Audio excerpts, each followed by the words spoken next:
Ligue des Champions.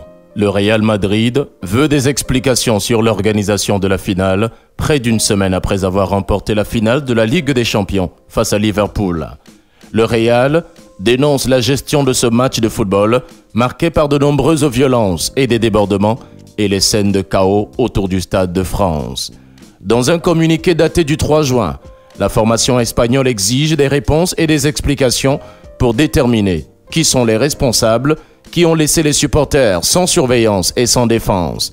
La formation madrilène réclame tout d'abord des explications sur le choix de Saint-Denis pour l'organisation de cette rencontre retirée le 25 février à Saint-Pétersbourg du fait de l'invasion russe en Ukraine.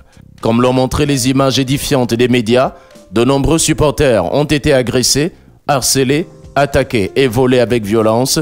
Ces événements ont également eu lieu alors que les fans du Real se déplaçaient en voiture ou en bus, craignant pour leur intégrité physique. Certains d'entre eux ont même dû passer la nuit à l'hôpital en raison de leurs blessures, déclare le Real. Depuis le 28 mai, de nombreuses vidéos et témoignages appuient les commentaires des visiteurs anglais et espagnols sidérés par la situation en marge de la rencontre qui a débuté avec plus de 30 minutes de retard. Le ministre français de l'Intérieur, Gérald Darmanin, devant la presse à l'issue de la réunion interministérielle organisée sur les dysfonctionnements le 30 mai, accuse 30 000 à 40 000 supporters anglais se sont retrouvés au Stade de France, soit sans billets, soit avec des billets falsifiés.